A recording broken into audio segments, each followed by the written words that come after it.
So, all good news, students. I hope you are all fun and doing great. Our today's topic of discussion is uh, factors affecting rate of enzyme action. हम basically जो topic discuss कर रहे थे वो ये था factors affecting rate of enzyme action that is.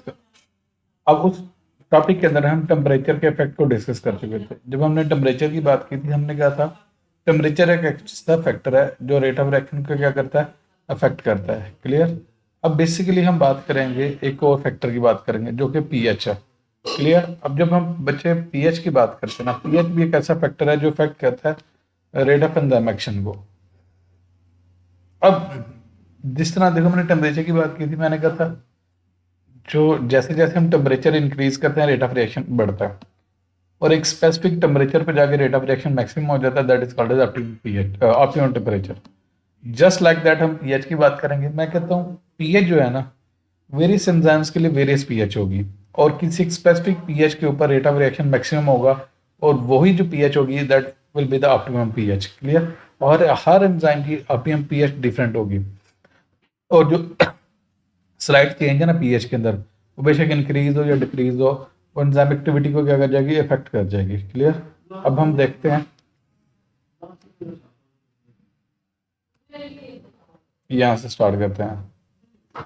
All enzymes work at there maximum rate at a narrow range of pH. जितने भी एंजाइम्स हैं वो मैक्सिमम रेट पे काम करते हैं एक नैरो रेंज ऑफ पीएच पे। अ स्लाइट चेंज इंक्रीज और decrease in this pH causes retardation in enzyme activity और ब्लॉक इट कंप्लीटली। अब कहता है हल्की सी भी जो चेंज है ना, वो बेशक इंक्रीज है या डिक्रीज है, वो काज करती है रिटार्डेशन को। रिटार्डेशन मीन स्टॉप कर देना एंजाइम की एक्टिविटी को, और ब्लॉक्स इट कंप्लीटली या उसको कंप्लीटली ब्लॉक कर देगी। Every enzyme works it's best at a specific pH, और एक स्पेसिफिक पीएच के ऊपर वो अपना मैक्सिमम काम करता है, that is called optimum pH. Clear. और ये मैं बात पहले कर चुका हूँ, हर एंजाइम की ऑप्टिमम पीएच डिफरेंट होगी। For example pepsin is active in acidic medium. जो पेप्सिन एसिडिक मीडियम में क्या उसे कहते हैं, बेस्ट काम करती है। अब जारी बात एसिडिक है तो लोअर पीएच होगी। While trypsin shows it's optimum activity in alkaline medium. जो ट्रिप्सन है वो अल्कलाइन मीडियम में काम करती है हाई पीएच पे। क्लियर। अब हम नेक्स्ट देखते हैं green papaya, sorry some enzymes like papain from green papaya work both in acidic and alkaline medium। अब ये एक्सेप्शन आ गई। हमने क्या, कुछ एंजाइम्स क्या करते हैं एसिडिक कंडीशन में काम करते हैं, कुछ एंजाइम्स क्या करते हैं बेसिक मीडियम में काम करते हैं। लेकिन बाद ऐसे एंजाइम है जिसमें पापेन की एग्जांपल दी गई है, वो दोनों में काम करती है। वो एसिडिक में भी काम करते हैं और बेसिक में भी ये एंजाइम काम करता है। क्लियर। नेक्स्ट हम देखते हैं in the globular structure of an enzyme, polypeptide chains are held by bonds between the oppositely charged amino acids such as glutamic acid and lysine। ये दोनों amino acids हैं। These bonds are sensitive to hydrogen ion concentration। मैं simple बात करता हूँ बच्चे, जैसे pH change होगी ना तो क्या हो जाएगी, एटम्स की आयोनाइजेशन हो जाएगी। जब आयोनाइजेशन हो जाएगी तो मॉलिक्यूल्स का स्ट्रक्चर डिस्टर्ब हो जाएगा। जब मॉलिक्यूल का स्ट्रक्चर डिस्टर्ब हो जाएगा तो अल्टीमेटली क्या हो सकता है, अमीनो एसिड का स्ट्रक्चर लास्ट हो जाएगा। अमीनो एसिड का होगा तो प्रोटीन का ऑटोमेटिकली लास्ट हो जाएगा। Clear. Any change in pH can change the ionisation of amino acid at active set. Moreover it may affect the ionisation of substrate. ये substrate की आयोनाइजेशन को क्या करते हैं, अफेक्ट कर देते हैं। Extreme change in pH can break bonds in enzymes resulting in enzyme denaturation. और बहुत ज़्यादा चेंज हो जाए पीएच के तो क्या हो सकते हैं, डीनेचरेशन हो सकती है। और डीनेचरेशन को मैं लास्ट टॉपिक में कवर कर चुका हूँ। डीनेचरेशन क्या होता है, the loss of globular structure of enzyme that is called as denaturation. Clear. अब यहाँ पे ये देखें, एक आपको ग्राफ दिया गया है, उसमें एक एक्सिस के लॉन्ग पीएच ली गई है, दूसरा एक्सिस के लॉन्ग रेट ऑफ रिएक्शन है। अब देखें यहाँ से पेप्सिन पता चलता है कि उसकी ऑप्टिमम पीएच 2 है। स्लेवरी एमाइलेज है उसकी 4.5 के राउंड अबाउट है। पेंक्रियाटिक लाइपेज है उसकी 9 के राउंड अबाउट है। क्लियर। अब यहाँ पे एक टेबल भी दिया गया, इसमें पेप्सिन की पीएच दी गई है 1.5 टू 1.6 है। स्लेवरी एमाइलेज की 4.5 टू 5.6 है। सुक्रेज की 6.2 है। पेंक्रियाटिक लाइपेज अमाइलेज की 6.7 टू 7 है। कैटालेज की 7 है। यूरिएज की 7 है। ट्रिप्सिन की 7.8 टू 8.7 है। पेंक्रियाटिक लाइपेज की 8 है। आर्जिनेज की 10 है। और ये टेबल बहुत इंपॉर्टेंट है। क्लियर। इससे मल्टीपल एमसीक्यूज आ सकते हैं। नेक्स्ट फैक्ट है एंजाइम कंसंट्रेशन। अब हम कहते हैं जैसे जैसे हम एंजाइम की कंसंट्रेशन बढ़ाते हैं रेट ऑफ रिएक्शन भी बढ़ता है, लेकिन उसके लिए ये कंडीशन ज़रूरी है आपके पास सबस्ट्रेट अनलिमिटेड हो और ये काम चलता जाएगा, रेट ऑफ रिएक्शन बढ़ता जाएगा, लेकिन ये भी एक सर्टन लिमिट तक जाएगा, उससे जाके फर्दर इंक्रीज नहीं होगा। मैं आपको ग्राफ शो करता हूँ, ये देखें ज़रा। एक एक्सिस के लॉन्ग एंजाइम कंसंट्रेशन है, दूसरे एक्सिस के लॉन्ग रेट ऑफ रिएक्शन है। क्लियर। अब जैसे जैसे कि उसमें एंजाइम कंसंट्रेशन इंक्रीज हो रही है, रेट ऑफ रिएक्शन भी बढ़ रहा है, लेकिन up to a certain limit, एक स्पेसिफिक लिमिट पे जाके क्या हो सकता है, जाके उसे इंक्रीज नहीं हो रहा।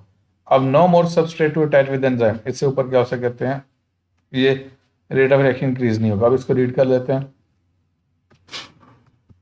Enzyme concentration. Enzymes are very efficient and a small number of enzyme molecules can catalyze reactions of large amount of substrate। छोटी थोड़ी सी अमाउंट एंजाइम की बहुत ज़्यादा सबस्ट्रेट को प्रोडक्ट में कन्वर्ट कर देती है। Overall rate of enzyme control reaction depend directly on the amount of enzyme present at a specific time.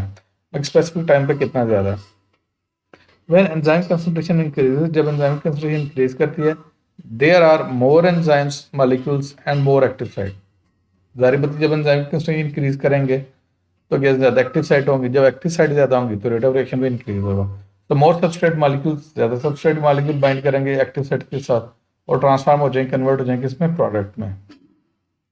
If enzyme concentration goes on increasing but substrate concentration remains the same, no more substrate molecules will attach with enzyme, वो मजीद attach नहीं होंगे। So the rate of reaction stays constant, वो constant हो जाएगा and does not increase, वो further increase नहीं करेगा। ये बात वही मैं कर चुका हूँ पहले।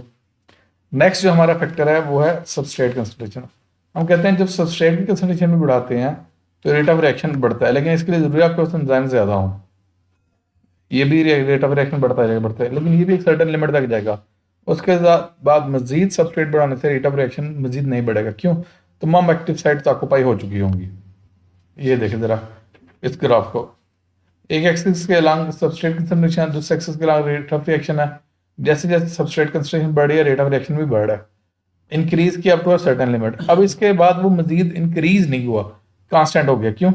इस लेवल पे जाके at this level all the active sites have been occupied, तमाम की तमाम एक्टिव साइट्स क्या हो गई, ऑक्यूपाई हो गई। अब इसको रीड कर लेते हैं।